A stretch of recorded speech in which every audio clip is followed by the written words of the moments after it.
दोस्तों, बरसात का मौसम शुरू हो चुका है। ऐसे बढ़िया मौसम में आपको गरम गरम पकोड़े पुदीने की चटनी के साथ खाना चाहिए। अगर आपके घर में पुदीना खत्म हो गया है तो आप इन भाई साहब से खरीद सकते हैं।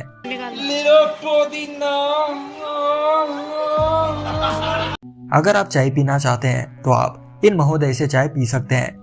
चाय पियोगे? पापे खाओगे? तो चलिए दोस्तों, चाय वाई की बातें यहीं पर खत्म करते हैं और सीधा मूवी की तरफ बढ़ते हैं। मूवी के शुरुआत में हम सारा नाम के एक औरत को देखते हैं जो अपने पिता कैल्विन के साथ रहती थी। सारा का एक बेटा हेनरी भी था जो खेतीबाड़ी करने में अपने नाना और अपनी माँ की मदद करता था। तभी वहां पर कैल्विन आता है और हेनरी को पेड़ पौधों के पास अच्छे से तांबे के सिक्के गाड़ने को बोलता है, जिससे स्पेस मॉन्स्टर्स यहाँ पर नहीं आएंगे। हेनरी समझ जाता है कि कैल्विन उसके साथ मजाक कर रहा है, इसलिए वो अपने नाना से कहने लगता है कि वो कोई छोटा बच्चा नहीं है जो उनकी बातों का भरोसा कर लेगा। कुछ देर बाद जब सारा खाना बना रही होती है तो कैल्विन उससे कहने लगता है कि हेनरी देखते ही देखते काफी बड़ा हो गया है और वो उनकी मदद वेजिटेबल्स उगाने में कर रहा है। वही हेनरी अपने फार्म में मुर्गियों को दाने डाल रहा होता है कि तभी उसे एक लंबा सा मिस्टीरियस फिगर दिखाई देता है। जब वो पास जाकर देखता है तो वो एक भूखा आदमी होता है जो उनके फार्म से सब्जियां लेकर खा रहा था। हेनरी उस आदमी से पूछता है कि वो कौन है और वो यहाँ पर क्या कर रहा है। बदले में वो आदमी कहता है कि वो कोई चोर लुटेरा नहीं है और ना ही उसके पास कोई हथियार है। मगर हेनरी इस आदमी को देखकर डर जाता है और अपने मॉम को उस आदमी के बारे में बता देता है। वो अपनी माँ को ये भी बताता है कि वो घुसपैठिया काफी भूखा नजर आ रहा था और उसके पास कोई हथियार भी नहीं थे। शायद वो एक अच्छा आदमी है जो गलती से उनके फार्म तक पहुंच गया। ये सुनते ही वो अपने डैड को आवाज लगाती है और एक गन लेकर उनके बांध की तरफ चली जाती है। वो आदमी सारा से रिक्वेस्ट करता है कि वो अपनी बंदूक नीचे कर ले।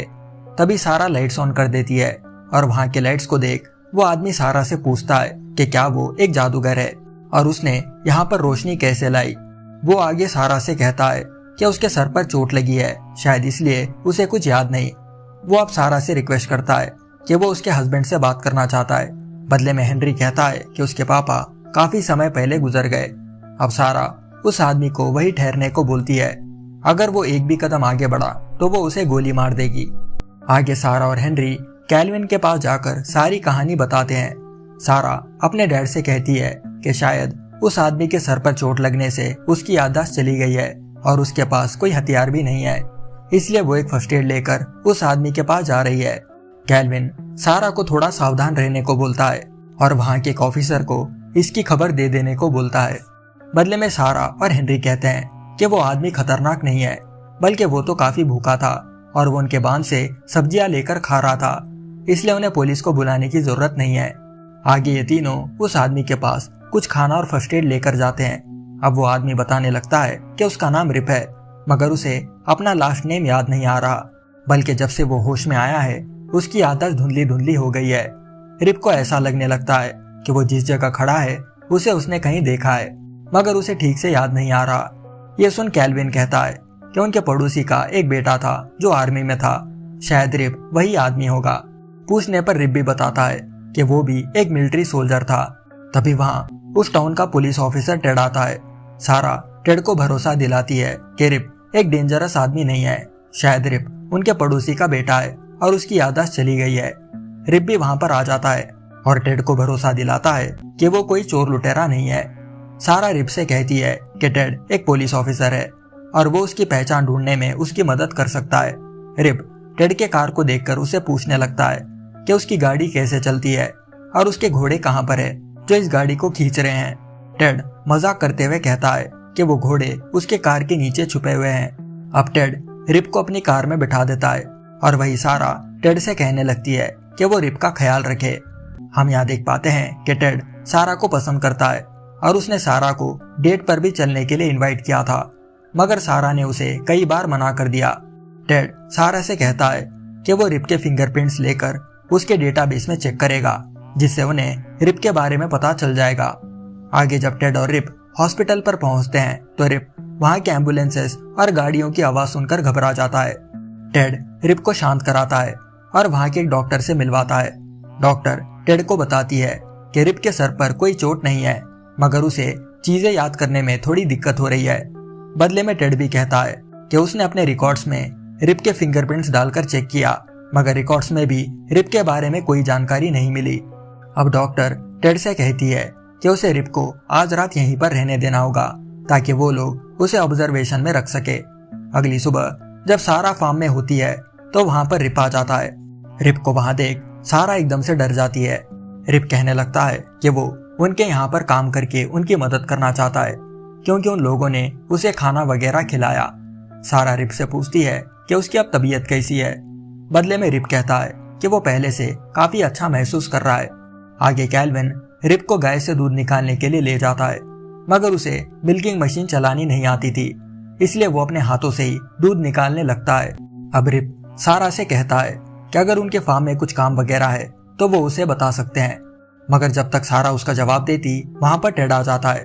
टेड सारा को बताता है कि उसने रिप के फिंगरप्रिंट्स वगैरह रिकॉर्ड्स में चेक किए, मगर उसे रिप के बारे में कोई जानकारी नहीं मिली, इसलिए सारा को रिप से थोड़ी दूरी बनाए रखना चाहिए। बदले में सारा कहती है कि रिप के सर पर चोट लगने से उसकी याददाश्त चली गई है, इसलिए वो उसे जेल में ना डाले।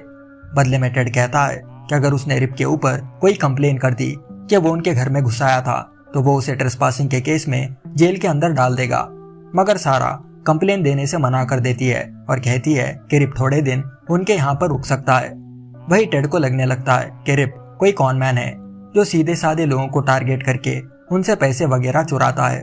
वो आगे सारा को रेस्टोरेंट पर डेट के लिए इनवाइट करता है और इस बार सारा हाँ बोल देती है। आगे सारा और कैल्विन इंटरनेट पर रिप के बारे में ढूंढने की कोशिश करते हैं। उन्हें इंटरनेट पर एक आर्टिकल मिलता है जो उनके पड़ोसी के बेटे के बारे में था, जिसे एक मेडल भी मिला था। बदले में रिप भी कहता है कि उसे भी एक बार मेडल दिया गया था। वो लोग इंटरनेट पर उनके पड़ोसी के बेटे की एक फोटो देख रहे होते हैं, मगर उसका चेहरा और रिप का चेहरा काफी अलग अलग था क्योंकि रिप के काफी लंबे बाल थे और उसकी दाढ़ी भी बढ़ चुकी थी। इसलिए कैल्विन और सारा मिलकर रिप का हेयर कट और उसे शेव वगैरह करते हैं, मगर शेव वगैरह करने के बाद भी रिप का चेहरा उनके पड़ोसी के बेटे से मैच नहीं होता। सारा रिप से पूछती है कि उसने कौन सी जंग में हिस्सा लिया था। बदले में रिप कहता है कि उसने ब्रिटिशों के खिलाफ डेलवेयर में जंग लड़ी थी।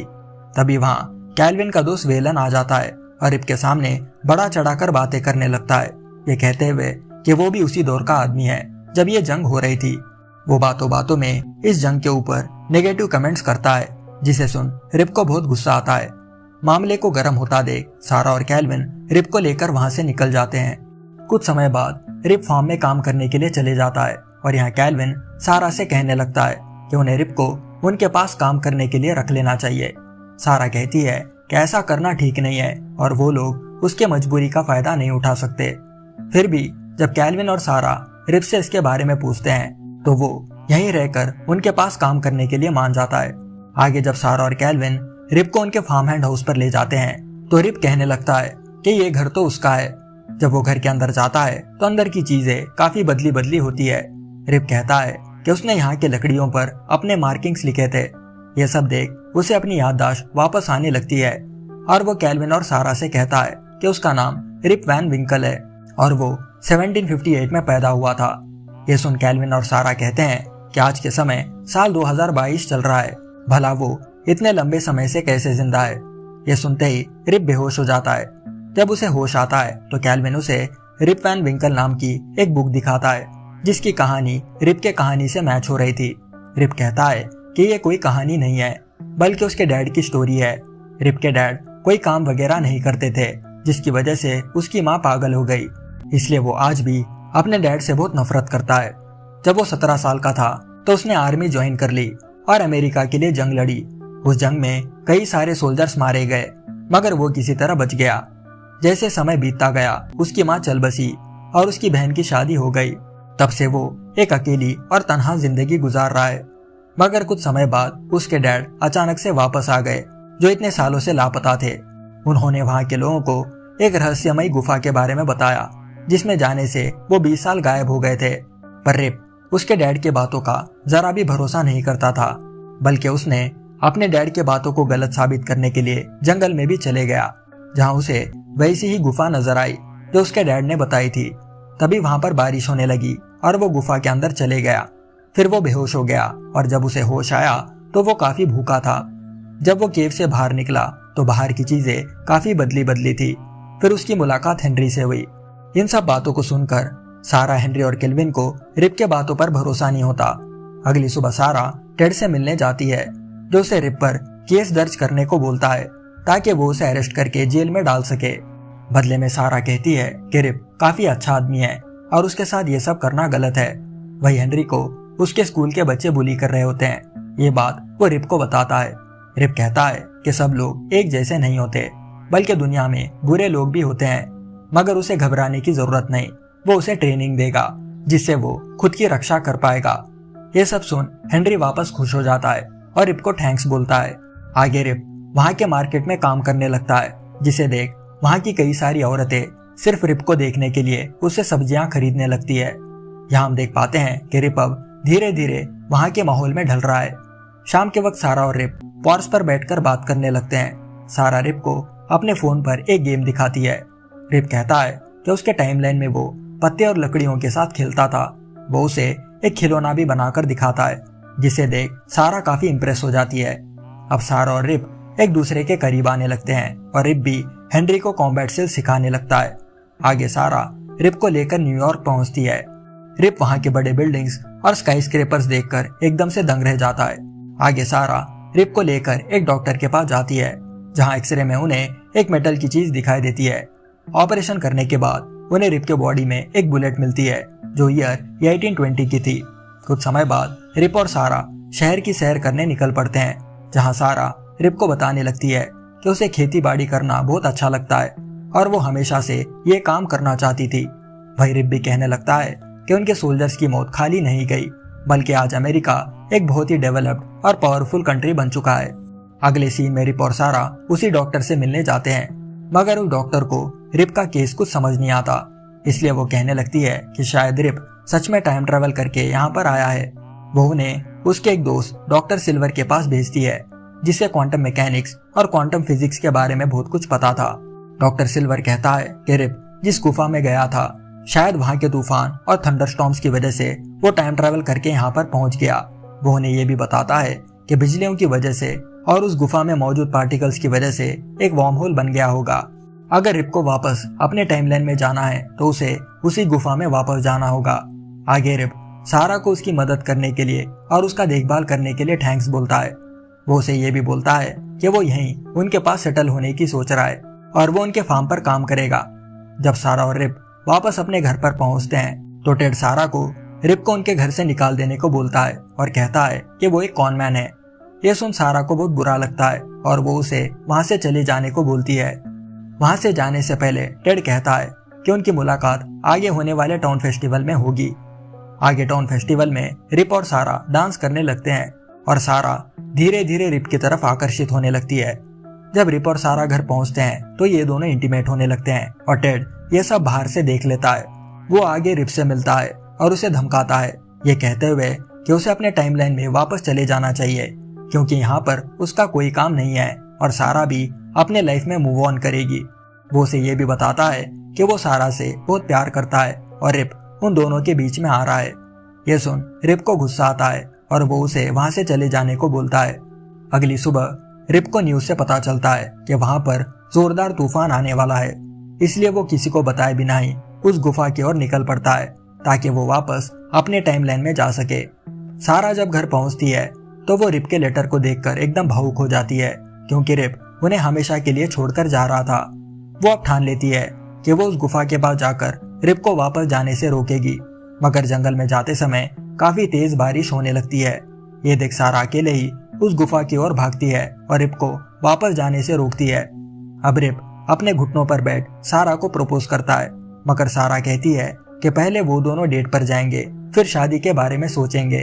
वही गुफा में मौजूद रिप का बैग वापस रिप के टाइमलाइन में पहुंच जाता है और रिप के डैड के हाथ लग जाता है। रिप के डैड को बैग में एक लेटर मिलता है, जिसमें रिप ने लिखा था कि वो जहां पर भी है वो वहां पर खुश है। ये सब पढ़कर रिप के डैड का दिल भर आता है और ये मूवी यहाँ पर खत्म हो जाती है। तो दोस्तों बताइए रिप इन टाइम मूवी आपको कैसी लगी? अगर वीडियो अच्छा लगा है तो एक लाइक और एक कमेंट ड्रॉप करना मत भूलना। मैं जल्दी एक और बढ़िया मूवी के साथ लौटूंगा। तब तक के लिए bye, take care and thanks for watching.